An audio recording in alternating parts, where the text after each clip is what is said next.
I got a question for you. Did any of you ever grow up in a region where they get lots of snow? Yeah, there's something wrong with you people. I'm telling you that right now. So, have you ever gotten stuck in the snow? Well, I grew up in hell with snow. I mean, in Utah, northern Utah. And winter weather was just part of the deal. My dad always looked forward to a big snowstorm because it meant that he'd take us in the Chrysler Newport and we'd go slipping and sliding around the streets of Willard at high rates of speed. And, you know, that kind of looks like what we would do. I believe the reason for this was he wanted to show me and my brother his incredible driving skills. My dad thought he was Steve McQueen. He did. And I did too when I was about 5 or 6. I thought he was awesome. As a teenager, winter meant driving with your friends in weather that you had no business being in, and let alone driving in it. And which reminds me of a story, and really it's more of a nightmare. I borrowed a friend's car so that we could skip classes, we called that sloughing, and go do things that we shouldn't be doing. We headed up this place called Sardine Canyon in a literal blizzard to a place called Manaway. There's a picture. That is literally Manaway. Beautiful place. And as soon as we headed down the road to our favorite place to party in the campgrounds, I knew it was a bad idea. We hadn't gone a half mile. When I came around this corner, I couldn't stop, and I slid off the road into a snow-filled ditch. For the next 2 hours, we tried to get that car unstuck, to no avail. We were completely stuck. I've seen some funny pictures of people or animals that find themselves stuck. Look at this cow. Now, she finds herself in a bit of an awkward predicament. Here is a puppy who went out to play in the snow and finds himself stuck. I think that's cute. I wonder if he's second-guessing his decision there. What about this kitty? Look at that. Oh, my goodness. Can you imagine that? You know, don't ever put your tongue, by the way, on a frozen flagpole. Anybody ever done that? By the way, that really does work. Your tongue will stick to that thing if it's cold enough. And finally, here's an older brother who underestimated his sister. Yeah, he's a little bit stuck. Does that kind of remind something that you did, Marcia, to your brother when you were young? Yeah. Never underestimate the power of a determined female, people. Nobody ever intends to get stuck. Nobody does. When that cow looked at the green grass on the other side, listen, she didn't plan on getting stuck. When the cat climbed up that tree and saw that tasty little sparrow, listen, he never expected to get stuck in such a compromising position. And when my friends and I skipped school and we slid off that slick and snowy road, we didn't plan on spending hours trying to get the car unstuck. And the same can be said of your addictions or your compulsive behaviors. No one ever says, I hope that I get stuck in the cycle of addiction. Anybody ever say that? No, we never do that.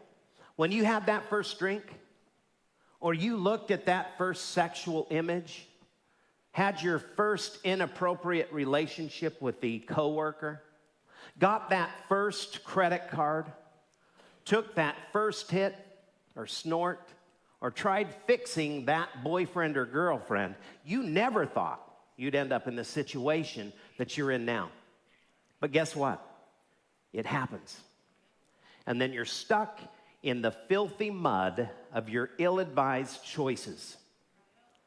You see, we're here at step 1, which reads, we admitted we were powerless over our addictions and our compulsive behaviors, that our lives had become unmanageable. Listen, this is the first step in the recovery process where you begin to acknowledge that there is a problem. And for many of us, this is the hardest step because we are literally blind to the fact that there is a problem. You know, 2 weeks ago, we talked about wearing blinders. which are barriers or obstacles that keep a person from having a realistic view of the gravity of a hurt, compulsion, or addiction. You can't see how bad it is because you're wearing those blinders. Blinders hinder your vision, and your vision influences your behavior. These blinders obstruct your ability to really see how bad your behavior, your coping mechanisms, and your character defects really are. And they keep you stuck in denial, unable to address the hurt, the habit, or the hang-up. Now, there are 3 types of blinders that we talked about, the first of which is the emotional blinder. These are emotions that keep you from even considering a change in your behavior. They're based on feelings rather than facts. Next are spiritual blinders. These type of blinders are worn in order to make yourself better than all of those people. You know, think about that. You walk into church and it's those people. You look at, you go, man, honey, I'm sure glad I'm not like Madge. Have you seen Earl? You know, he drinks so much. We compare ourselves, and pride is at the root of spiritual blinders. You know, the Pharisees, which were the religious leaders in Jesus' day, struggled mightily with spiritual blinders. And this is a common type of blinder worn today. In fact, some of you in the room right now, some of you watching online are wearing spiritual blinders. The last kind of blinder is the relational blinder. This is one of the greatest stumbling blocks to coming out of denial, and it often contributes to relapse. The Bible is very clear on the importance of healthy relationships. Proverbs 13:20 says, "Whoever walks with the wise becomes wise, but the companion of fools will suffer harm." People you associate yourself with determine the direction that you're headed. You know, healthy relationships with healthy people who are also on the recovery journey are critical in your recovery journey.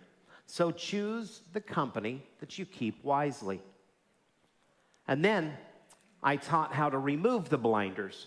First, you must admit it. Come out of denial. Admit that you've been wearing blinders that have kept you from seeing things as they really are. Admit that you've been in denial about your drug use or your alcohol use. Admit that you have a porn problem and you need help. Admit that you have a spending problem. You know, there are many people in this room right now that are absolutely slaves to credit card debt. Admit that you're an enabler that continues to save your loved ones from the consequences of their bad decisions. Admit that you've been abused. Admit that you've abused others. Admit that you need recovery in your life. Just admit it. And once you've admitted it, that you're in denial, then and that you have a hurt, an addiction, or a hang-up that needs to be addressed, now it's time to begin your recovery journey. And you're here tonight. You've started that, haven't you?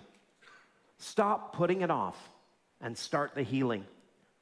Like I said earlier, you took a big step when you walked through these doors. That's a big first step. Now, I want you to attend share groups after large group, because that's just as important. In fact, it may be more. Don't get in the kiddie pool and expect big changes. Dive into the deep end of the pool and immerse yourself in this journey. The step to removing the blinders is to commit to the process of recovery. The next step. Change typically doesn't happen overnight. How many of you just walked through the doors and poof, you were better? Yeah, we wish it happened like that. You know, recovery is a lot like sanctification, and it's typically an ongoing process. Make a commitment to show up every single week on Tuesday night. Attend service. Attend share groups. Get phone numbers from people in your group and start developing healthy relationships. And then, hey, I've got a great idea. Join a process group. By the way, you can still join the process group. Just show up Wednesday or Thursday. Commit to working your recovery. Admit, begin, and commit, and your life, and your life will change. Now, tonight I'm going to continue how we can break the bonds of denial. And I'm going to give you 4 steps that will help you get unstuck and move towards freedom. So here's what I want you to do.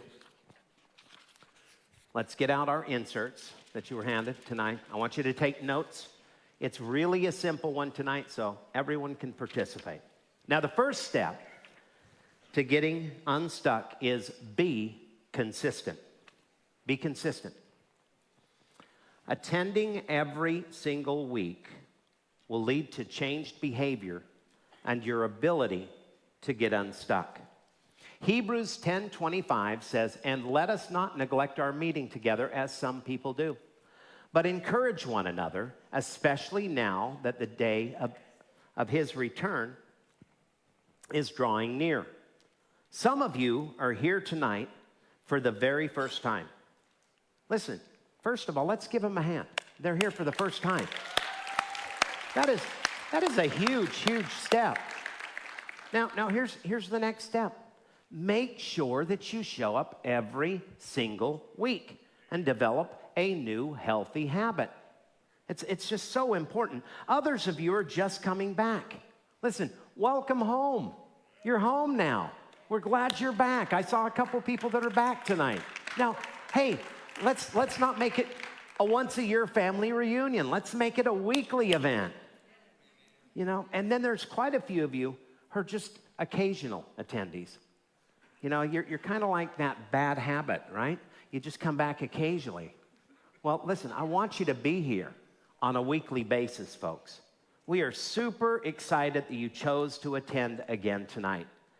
And let me be really, really frank with you and tell you something that's going to change your life for the better. Occasional attendance on Tuesday nights results in occasional relief. You need to write that down. Occasional attendance results in occasional relief.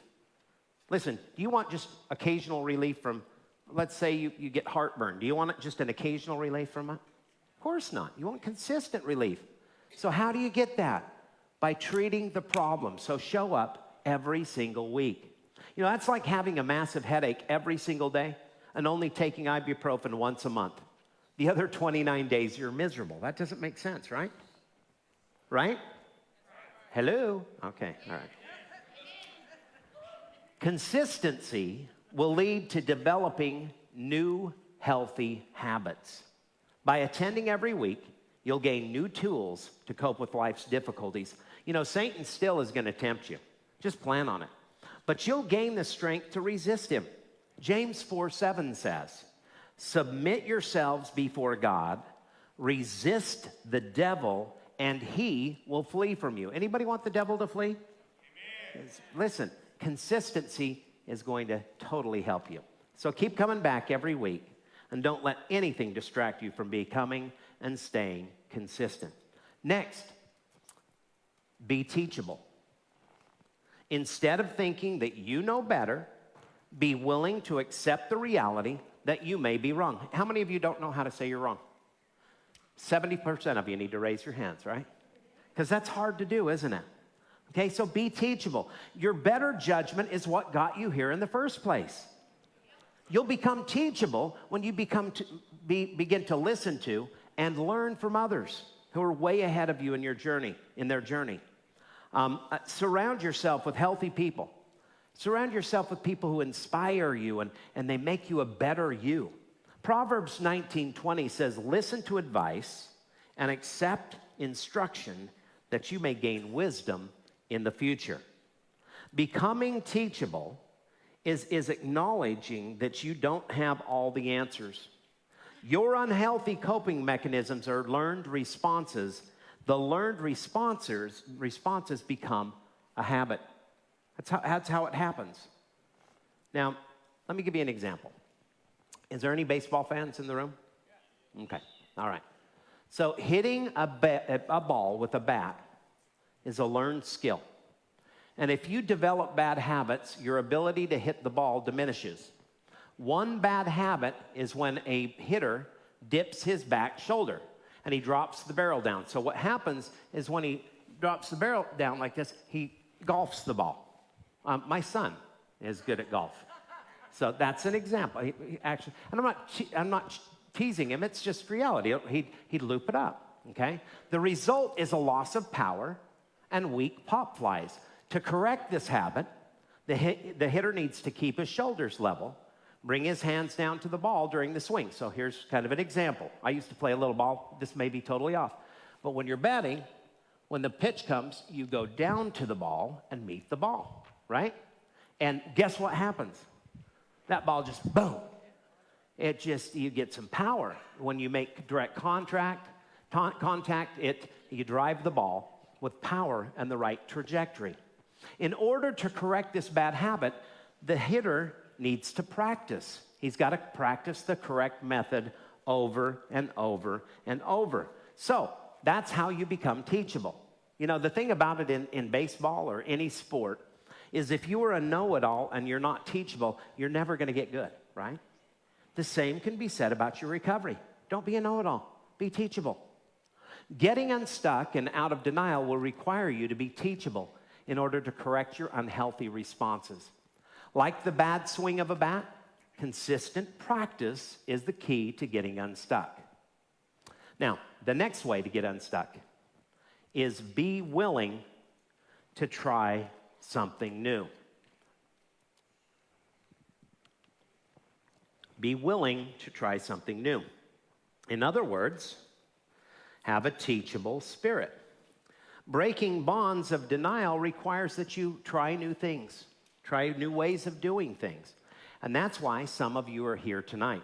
You've been trying to change your way, the familiar way, without success. You heard about Tuesday nights at First NLR, and you are so tired of failing that you started to realize, man, I have to do something different. Something's got to change. You want to get unstuck, but you're not sure where to start. And maybe you're here tonight because you were brought here, not because you want to be here. Anybody in this room want to admit that you were brought here and you didn't want to be here? It's okay. I hated it. When I walked through these doors, I didn't want to be here. Listen to me. There are many people that attend our program who initially didn't want to be here, whose lives have been transformed for the better.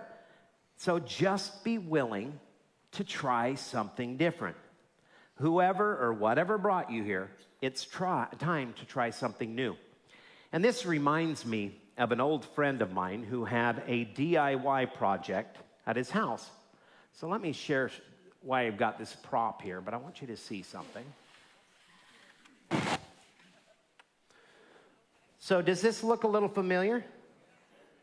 Okay, so usually, I've got some painting at my house. The reason I'm showing you this is I need some help. So come on over to the house. We'll be doing that tomorrow. What time do you want them over, Marsh? Gosh, you people that was a joke. Like, ha, ha, ha. Ha, ha, ha. Okay. They're a little slow here tonight. All right. So my friend, he had an issue here, guys. And when he was getting ready to use these buckets, he tried to pull them apart, and they were stuck, okay? And the harder that he tried to get them unstuck, the more stuck they became. Now, let me share with you why that happens. So these buckets here, okay, they form, it's like a suction in them when they're together, and they're stuck, okay? And the reason they're stuck is because they create this suction, okay? So what I'm going to show you is a way of doing something completely new. He had a friend of his that said, listen, I've got a way that you can do this. He gave him two different ideas, but one of them was to get some of this. This is that duster stuff that you use for your computers. And he said, take the duster stuff, and you're going to stick the hose up in between them, okay, and get it lodged in there, okay? And then what you do is you use this duster to split them and get them apart. Now, I've already put the hose in there, a piece of a hose, just so you know, so I didn't have to try to do this. But let me just show you how this works. And hopefully it'll work for me. If I can reattach this stupid thing. There we go. All right. So here you go. You'll hear it.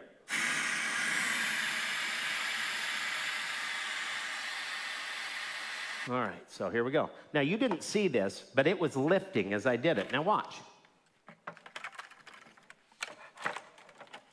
And voila. Okay, it's unstuck. That's cool. Now, here's the thing about this. Do you think he knew how to do this beforehand? He had no idea.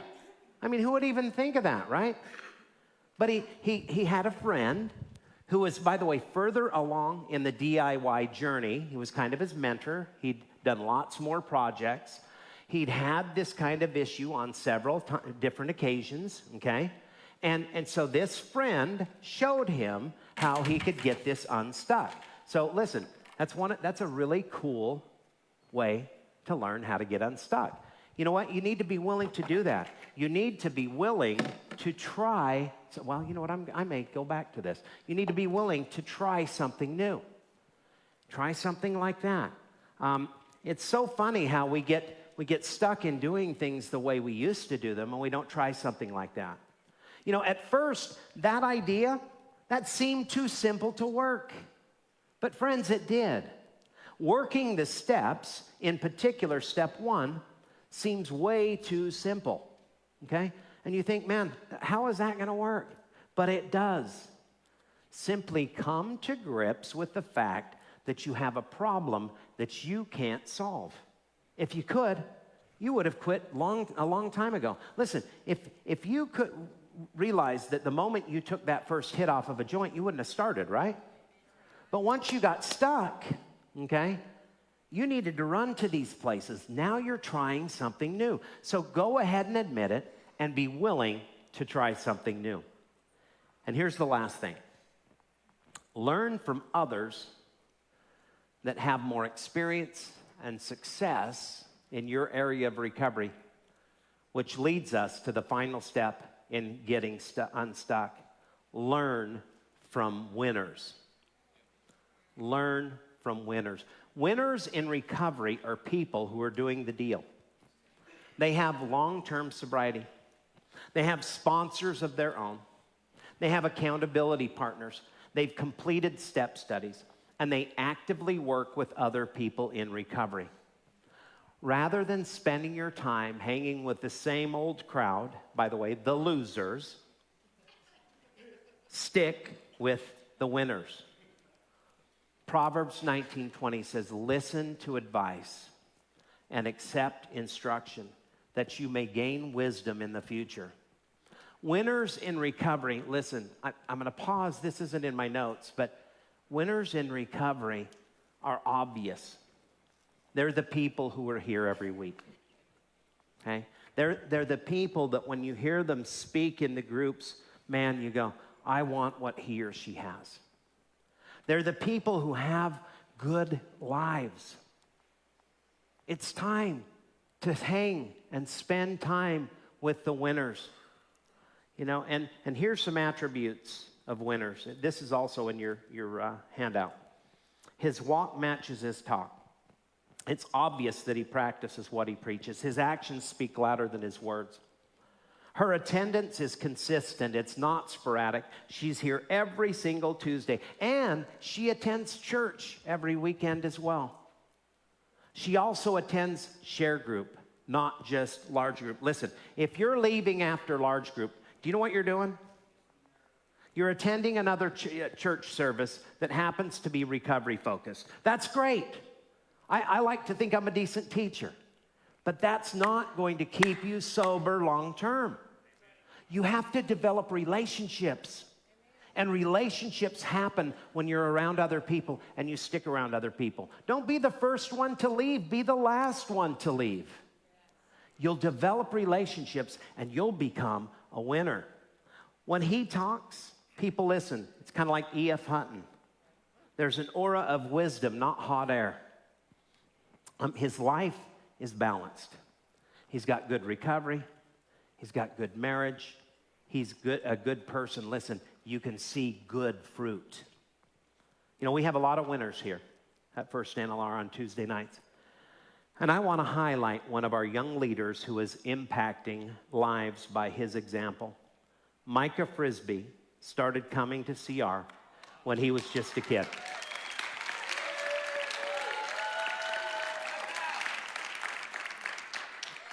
Let me share with you his journey. Micah started coming to CR to help volunteer with Miss Nancy in Celebration Place in 2014. Then he started attending CR Teens and twice a month. And by the way, he hated it. He didn't like it at all. Then I asked Micah to become an intern and work alongside with Joshua and myself. And when he turned 18, he came full circle and he became a CR teen leader alongside Kelsey and Alex. Isn't that awesome? Micah has been my intern for the last 5 years. And Micah, you know, I'm sure he knows this, but I love my friend and my son, Micah. He's a good young man. And Micah's a winner. And then here's the other thing. 3 years ago, he started teaching Ryan. Now, Ryan, are you over there? Do me a favor. Is he here? Where's he at? Oh, he's counting. See, he's working. Look at him. He's working right now. He's counting for us. All right. So Micah started working with Ryan. Okay, and he's showing him the ropes. Now, Ryan is also interning alongside Micah. Micah attends large group and share groups every single week. If he's not in a share group, he's with the teens. He's done step studies. He leads the teens. He does setup and tear down every week. He also works alongside Pastor Jason at First Assembly Lone Oak during the week and on weekends. I mean, listen, he makes burritos and tacos on this. I'm kidding. But he does it all. And he is the ministry leader at CR Lone Oak. Micah is a winner. Be like Micah. Not like Mike. I think Mike's a great guy. He's a great basketball player. But I promise you, he doesn't have spiritual fruit like Micah has. Micah is a winner. And it's because he's here. And by the way, here's what's cool. This is a great example of the biblical model of discipleship and the recovery model of sponsorship. You may remember in the New Testament, Barnabas mentored the Apostle Paul. By the way, the Apostle Paul wrote 13 books of the New Testament. And then Paul mentored Timothy. One person passing it on to the next person, passing it on to the next person. I'm mentoring Micah. In fact, and Micah is mentoring Ryan. And Ryan will pass on that same gift. Spend time with winners. And you'll become a winner too. Getting unstuck and stepping out of denial is the first step of your recovery journey. It's going to require you to come to grips with the fact that you're powerless to change on your own. Admitting that you're powerless is not a sign of weakness, friends. Admitting you're powerless is surrendering the things you can't change to the one who can. So, be consistent. Be teachable. Be willing to try something new and learn from winners. And if you assimilate these 4 steps into your life and practice them on a daily basis, listen, you'll get, I hope it's still unstuck. Oh, here we go. Yeah. You'll get unstuck and you'll be on the pathway to real freedom. And tonight I want to pray for you. As the worship team gets ready for this last song, I just sense there are people in this room that you are so stuck that you've heard all of this and you say, Layne, it all sounds great for you. But you don't understand. I'm one of those people that's so stuck that nobody can change me. Listen to me. I was one of those people. I spent years and years running from God. I spent years and years and years running from my calling. I spent years and years hurting everybody around me. And then God showed up. And I took that first step, and I'll never forget walking through the doors of Alcoholics Anonymous and hearing somebody share that he found a relationship with Jesus Christ and it changed his life. I'll never forget it. And today I'm a changed man. And listen, you can be too. So I want you to do me a favor. If there's anybody here who feels stuck, I don't want you to jump up, but I want you to just quickly just show your hand real quick. Anybody stuck? Come on. Yeah, I see several. Okay. There's people over here. Anybody else? Come on. Just raise your hands. Yeah. I see you. Jesus, you see him. Lord, I pray for this supernatural move in their lives that you've done for so many of us, God. Lord, I pray that when they walk through these doors tonight, that God, they didn't have any idea that they were going to have an encounter with the living God, but then you showed up, Lord. And they heard this story about a young man named Micah who was just coming to help. And now he's a winner, and he's changing people's lives because of his influence. Lord, help them to see themselves in the Micahs of the world. Let them hang out with the winners, Lord God. Help them to be consistent. Help them to be teachable. Help them to be willing to learn something new. And God, I pray that they learn from the winners. And the greatest winner in the history of the universe is you, Jesus. We want to learn to be like you. Jesus, we love you. And we trust you.